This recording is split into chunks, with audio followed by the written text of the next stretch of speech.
वंदे मातरम। युवा साथियों, विशेषकर ऐसे युवा जो कॉलेज एजुकेशन में पढ़ाना चाहते हैं, यानी कॉलेज स्टूडेंट्स को पढ़ाने की योग्यता रखते हैं, उनके लिए विज्ञापन जारी किया गया।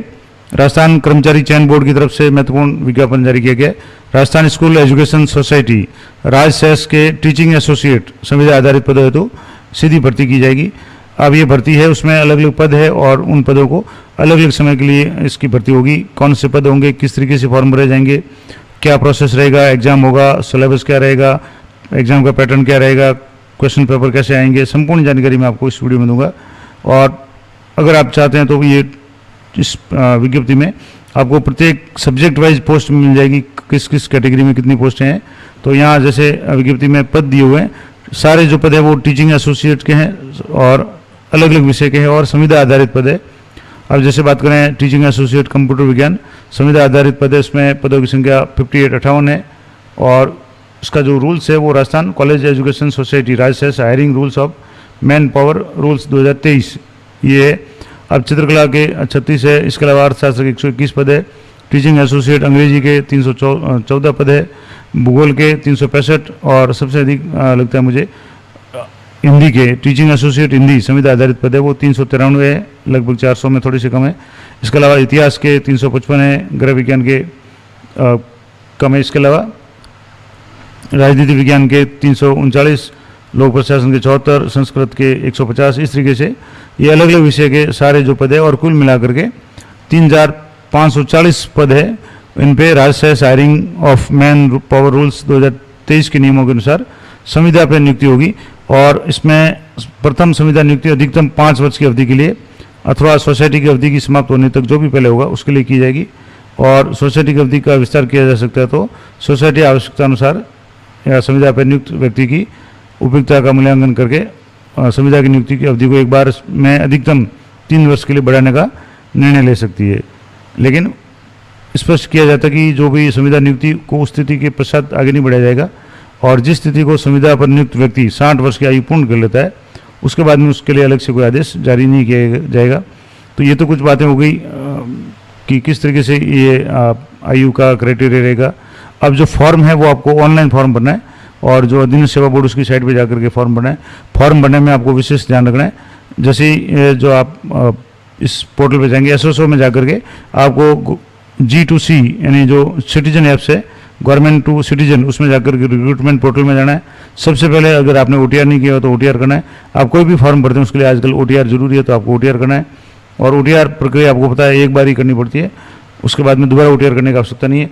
तो आपको OTR प्रक्रिया है वो आपको पूरी करनी है SSO ID के माध्यम से और उसके बाद में आपको आवेदन है वो अपनी योग्यता वगैरह उसको देख करके अपना सब्जेक्ट वगैरह वो आप कर सकते हैं। और इसके लिए OTR है वो बहुत सावधानी से करें, मैंने कई वीडियो OTR के संबंध में बना रखे हैं। अब इसके बाद में जैसे आवेदक है स्वयं की SSO ID से फॉर्म पर ये जरूर ध्यान रखें। कई बार जो विद्यार्थी या स्टूडेंट्स होते हैं या जो कॉलेज या इस तरह के जो भी लोग फॉर्म भरना चाहते हैं वो या तो ईमेल ID या मोबाइल नंबर है किसी और के देते हैं या ई-मित्र पे भरवा देते हैं। तो ये जरूर ध्यान रखें कि आपके मोबाइल नंबर और ईमेल ID आपकी खुद की हो, क्योंकि जो भी महत्वपूर्ण सूचनाएं होगी वो आपको ईमेल या मोबाइल के माध्यम से सूचित किया जाएगा।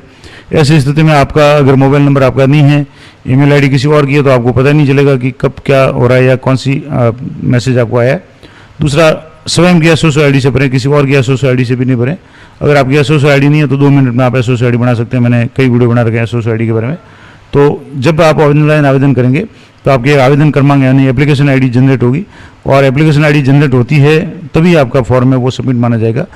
और इसके अलावा अन्य जो भी कोई समस्या है तो आप इस हेल्पलाइन नंबर वगैरह भी जो है अधीनस्थ सेवा बोर्ड के, वहाँ जा करके आप इसको देख सकते हैं। अब बात करें कि OTR में एक बार ही शुल्क होता है, आपको मैंने पहले बता दिया। तो OTR में जो अनुसूचित जाति जनजाति के स्टूडेंट उनके लिए 400, दिव्यांगजन उनके लिए 400 और सामान्य वर्ग के या क्रीमी लेयर के OBC वाले हैं उनके लिए 600। तो सामान्य शुल्क है वो 600 रुपये है। ST SC और OBC और EWS है उनके लिए 400 रुपये और दिव्यांगजनों के लिए 400 रुपये। और OTR है आपको पता है एक बार ही होता है। अगर पूर्व में एक बार OTR आप करवा चुके हैं तो आपको अभ्यर्थी से दोबारा शुल्क नहीं लिया जाएगा। अगर आपने किसी भी भर्ती के लिए अधीनस्थ सेवा बोर्ड का OTR करवा रखा है तो आपको OTR करवाने की आवश्यकता नहीं होगी, आपका वैसे ही फॉर्म है वो सबमिट हो जाएगा। अब बात करेंगे कि रिक्त पदों की। तो जैसे टीचिंग एसोसिएट कंप्यूटर विज्ञान, उसके लिए पद है जैसे टोटल 58 पद है, तो उनमें से सामान्य के कितने, अनुसूचित जाति जनजाति के कितने, अन्य पिछड़ा वर्ग के कितने, ईडब्ल्यूएस के कितने, इस तरीके से अन्य जो भी क्षैतिज जो आरक्षण है हॉरिजॉन्टल है वो किस तरीके से होगा, दिव्यांगजनों के लिए, राजपत्रित कर्मचारी, राजपत्रित वगैरह उन सब के लिए। तो इस तरीके से चित्रकला विषय है, अर्थशास्त्र विषय है, जो जो विषय सभी की इसमें यहाँ डिटेल दी हुई है। तो एक एक विषय की डिटेल अगर आप यहाँ देखना चाहते हैं तो मैं इसी पीडीएफ को टेलीग्राम चैनल पे भी दे दूंगा, और या आप इस अधीन सेवा बोर्ड की साइट पे जाएंगे तो वहाँ पे भी आपको पूरी 137 पेज की जो पीडीएफ है वो आपको मिल जाएगी। जैसे अलग अलग जो सब्जेक्ट्स है, जैसे टीचिंग एसोसिएट विधि के हैं, उद्यान विभाग है, इस तरीके से जितने भी सब्जेक्ट्स है, कृषि अभियांत्रिकी है, और इसके अलावा कृषि विस्तार वगैरह जो अलग अलग विषय है, पशु विज्ञान वगैरह, सभी के आपको यहाँ से इस तरीके से सब्जेक्ट वाइज आपको मिल जाएगी। अब इम्पोर्टेंट बात और क्या क्या ध्यान रखनी है, तो एक तो ये है कि गैर अनुसूचित क्षेत्र टीएसपी के जो छात्र हैं उनके विरुद्ध अनुसूचित क्षेत्रों के आवेदन कर सकेंगे, और महिला, भूतपूर्व सैनिक, दिव्यांगजनों के लिए जो भी आरक्षित है वो हॉरिजॉन्टल रहेगा। विज्ञापन जारी होने के बाद पदों की संख्या उसमें बढ़ोतरी या कमी है वो हो सकती है, उसका निर्णय राज्य सरकार या राजस्थान कर्मचारी चयन बोर्ड के पास में सुरक्षित रहेगा। इसके अलावा जो भी आरक्षण वगैरह की व्यवस्था है, ईडब्ल्यूएस के लिए आरक्षित है, वो सारा दिया जाएगा। लेकिन अगर मान लो ईडब्ल्यूएस के कैंडिडेट उपस्थित नहीं उपलब्ध होते हैं तो सामान्य प्रक्रिया से उनको भरा जाएगा। ये लगभग सभी जो भर्तियाँ उनमें है। महिलाओं के मामले में पति और पिता की नाम का जो है आय प्रमाण पत्र है वो ईडब्ल्यूएस के लिए लगाना पड़ेगा। इसके अलावा अन्य जो भी निर्देश है, आर्थिक कमजोर वर्ग के लिए भी क्या क्या है, इसके अलावा शहरी या जनजाति के लिए भी अलग अलग ऑप्शंस हैं। तो ये सारी डिटेल्स आपको यहाँ इस पीडीएफ में मिल जाएगी। उत्कृष्ट खिलाड़ी है उनके लिए भी यहाँ जो भी नियमानुसार आरक्षण है वो उत्कृष्ट खिलाड़ी के नियमानुसार विभागीय मत के अनुसार उक्त पदों के लिए उत्कृष्ट खिलाड़ी के संबंध में आरक्षण के प्रावधान लागू नहीं होंगे। तो यहाँ इंपॉर्टेंट बात है कि यहाँ उत्कृष्ट खिलाड़ी का कोटा नहीं है, लेकिन जो दिव्यांगजन वगैरह है, जैसे ब्लाइंड, लो विजन है, उनके लिए 1% आरक्षित है, डीप डम के लिए 1% है, एलडी लोकोमोटिव डिसेबिलिटी वाले के लिए 1%, ऑटिज्म वगैरह उनके लिए भी 1% जो आरक्षण है वो होगा। इसके अलावा और इम्पोर्टेंट बात करें तो मानदेय की बात, सबसे इम्पोर्टेंट बात मानदेय। तो टीचिंग एसोसिएट यानी जो आप कॉलेज में पढ़ाएंगे उनके लिए जो फिक्स मानदेय, क्योंकि संविदा आधारित है और फिक्स मानदेय है, तो फिक्स पारिश्रमिक 28,850 रुपये फिक्स पारिश्रमिक दिया होगा, और इसमें राज्य सरकार के अनुसार समय समय पर कोई बढ़ोतरी हो सकती है, कमी हो सकती है, लेकिन फिक्स जो अभी है वो है 28,850 रुपये प्रति माह, और ये सारे जो भी विषय सभी विषय के लिए सेम है। और इसके अलावा और इम्पोर्टेंट बात करें योग्यता की, पात्रता की, तो कौन कौन आवेदन कर सकता है। तो टीचिंग एसोसिएट के लिए जो आवेदन है उसके लिए शर्त है कि 4 disciplines of arts, commerce, humanity, education, law, social science, language, या जितने भी इसमें ऑप्शंस है उन सभी में पहला तो है कि मास्टर डिग्री विथ 55% और equivalent grade in a post scale wherever the grading system is followed, यानी 55% या उसके अनुकूल जो भी ग्रेड है वो मास्टर डिग्री यानी एमए, एमएससी में, एमकॉम में होना चाहिए।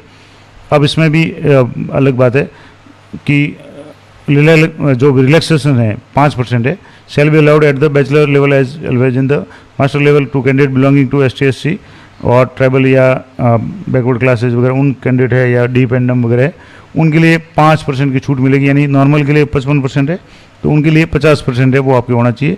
तो पहला तो है मास्टर डिग्री आपके 55% सामान्य के लिए, अन्य जो रिजर्व कैटेगरी उनके लिए 50% होने चाहिए MA, MSc वगैरह में। और besides fulfilling the above qualification the candidate must have cleared the national eligibility test NET, यानी एक तो आपके पास मास्टर डिग्री होनी चाहिए 50 या 55% जो भी लागू होता हो, उसके अलावा आपके पास में नेट की डिग्री होनी चाहिए जो UGC द्वारा या CSIR द्वारा कंडक्टेड होता है। इसके अलावा एक तो ये हो सकता है या और who have been awarded a PhD degree in accordance to the university grant commission, यानी UGC के द्वारा उनको अगर PhD की डिग्री दी हुई है तो भी वो पात्र है। तो ये तो दो महत्वपूर्ण योग्यता हो गई। अब PhD की डिग्री कब से होनी चाहिए, क्या क्या होना चाहिए, उसके संबंध में विस्तार से आप देख सकते हैं। और दूसरा इम्पोर्टेंट बात था कि देवनागरी लिपि हिंदी में कार्य करने की और राजस्थान की कला संस्कृति उसके संबंध में जानकारी होनी चाहिए। तो मोटे तौर पर देखें तो योग्यता, शैक्षणिक योग्यता में एक तो आपके जो भी PG है उसमें 50% या 55%, सामान्य के लिए 55%, रिजर्व कैटेगरी के लिए 50%। और दूसरी जो इम्पोर्टेंट बात है कि आपके पास में या तो PhD की डिग्री हो या नेट जो आपके पास में है, नेट क्लियर हो, नेट स्लेट सेट जो भी है वो आपके क्लियर होनी चाहिए। तो ये तो योग्यता हो गई। अब स्वास्थ्य अच्छा होना चाहिए, चरित्र अच्छा होना चाहिए, राष्ट्रीयता है तो भारत का नागरिक होना चाहिए, भूटान नेपाल का नागरिक भी दे सकता है। आयु की बात करें तो कोई भी आवेदक है वो अगर आवेदन करना चाहता तो 1/1/2027 को उसकी आयु कम से कम 21 साल हो और अधिकतम 40 वर्ष हो सकता है। 40 वर्ष से अधिक के सामान्य लोग नहीं भर सकते, लेकिन अनुसूचित जाति जनजाति अन्य पिछड़ा वर्ग के मामले में और ईडब्ल्यूएस के मामले में 5 वर्ष की छूट दी जाएगी अधिकतम आयु में।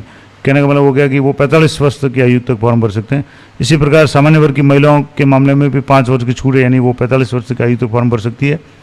और अनुसूचित जाति जनजाति अन्य पिछड़ा वर्ग आर्थिक पिछड़ा वर्ग की जो महिलाएं हैं उनको राजस्थान की मूल्य में से उनको 10 वर्ष की छूट मिल जाएगी, यानी वो 40 की जगह 50 वर्ष की आयु तक आवेदन कर सकती है।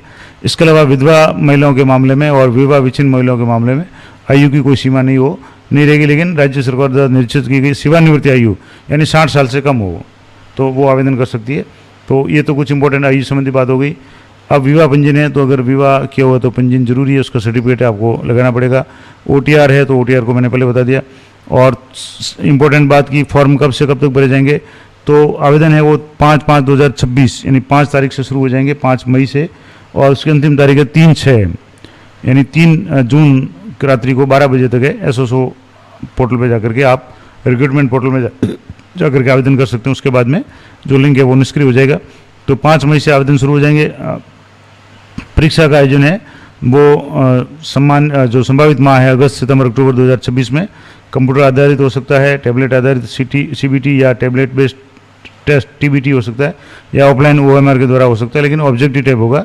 और समय जब भी इसका नोटिफिकेशन जारी होगा या अपडेट होगी वो आ जाएगी। अनापत्ति प्रमाण पत्र के बारे में अगर कोई पहले से नौकरी वगैरह में तो उसको एनओसी लेनी पड़ेगी। इसके अलावा कुछ अयोग्यताएँ हैं जिसमें पुरुष की 1 से अधिक जीवित पत्नी हो या ऐसी महिला जिसने 1 से अधिक पुरुष से विवाह किया हो, और जो भी इसमें सामान्य जो नियम है संतान संबंधी जो भी नियम है वो भी यहाँ लागू होंगे। अब एक और इम्पोर्टेंट बात करें कि आवेदन कैसे करें, तो आप जिस श्रेणी में हैं उसी श्रेणी में आप आवेदन करें और ओटीआर करना है आपको। अब ओटीआर में आपको लाइव फोटो के निर्देश भी है कि आपको अपना फोटो लाइव है वो कैप्चर करना पड़ेगा, और हस्ताक्षर हिंदी और इंग्लिश में करके आपको अंगूठा निशानी वगैरह वो ओटीआर से स्वतः फैच होगी। तो ओटीआर करना जरूरी है, और ओटीआर का मैंने कई वीडियो बना रखे हैं, वो आप आवश्यकता है तो देख सकते हैं। इसके अलावा अब बात करेंगे सिलेबस वगैरह की।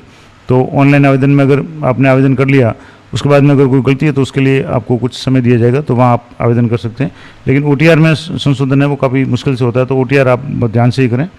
इसके अलावा आवेदन के बाद में क्या विशेष बात जो मैं आपको बताना चाहूँगा, आवेदन प्रत्यारित करने का भी प्रक्रिया रहेगी कि आप आवेदन अगर कोई गलत तरीके से आवेदन किया है तो उसको आप वापस प्रत्यारित कर सकते हैं। इसके अलावा ऑनलाइन जो प्रमाण पत्र वगैरह है वो आपके भरेंगे, लेकिन जब आपकी नियुक्ति वगैरह होगी, डॉक्यूमेंट चेकिंग होगी, उसमें आपको आवेदन है वो जरूरी होने चाहिए आपके पास में। जाति के संबंध में अनुसूचित जाति जनजाति का जीवन पर्यंत अवधि रहती है, लेकिन ईडब्ल्यूएस का जो सर्टिफिकेट वगैरह है वो आप जरूर देखें। 1 वित्तीय वर्ष की तो उसकी मान्यता वगैरह होती है, उसके बाद में उसको 2 साल तक आगे बढ़ा सकते हैं। वो सारे नियम है वो सामान्य रूप से है कि जैसे इनकम एसेट सर्टिफिकेट जो है ईडब्ल्यूएस के लिए उसको अधिकतम 3 वर्ष के लिए किया जा सकता है, यानी 1 वर्ष तो वैलिड होता है, 2 वर्ष उसको बढ़ा सकते हैं। इसके अलावा अगर विधवा महिला हैं परित्यक्ता तो उनके पास में भी कोर्ट की डिग्री या पति का मृत्यु प्रमाण पत्र वगैरह वो सारी डॉक्यूमेंट्स हैं वो उनके पास में होने चाहिए। अब और इम्पोर्टेंट बात करेंगे सब्जेक्ट्स की या एग्जाम पैटर्न की। तो एग्जाम है वो आपके जीके का पेपर होगा और एक सब्जेक्ट का पेपर होगा। जिस सब्जेक्ट के लिए आप अप्लाई करें, चाहे हिस्ट्री पॉलिटिकल हिंदी जो भी है, तो सब्जेक्ट का पेपर उसमें नंबर होंगे, प्रश्न होंगे 120, और जनरल स्टडी का प्रश्न होगा वो 60 अंकों का होगा। और हालांकि प्रश्न इसके 60 होंगे और इसके 120 होंगे, लेकिन वेटेज में बहुत फर्क है। 60 अंक है वो आपके 60 प्रश्न है वो 75 अंकों के होंगे, 1 घंटे का समय मिलेगा, और जो 120 प्रश्न होंगे वो 300 अंकों के होंगे। तो ये तो हो गया टोटल मार्क्स, 375 में से मेरिट बनेगी, और टाइम रहेगा फर्स्ट पेपर के लिए 1 घंटा और सेकंड पेपर के लिए 2 घंटे। तो ये तो हो गया। अब इसके बाद में जो मिनिमम मार्क ऑब्टेन मार्क्स वगैरह है वो 36% है प्रत्येक पेपर में, और एग्रीगेट है 40% है वो आ जाना चाहिए। नेगेटिव मार्किंग होगी। तो ये तो कुछ इंपॉर्टेंट बात होगी।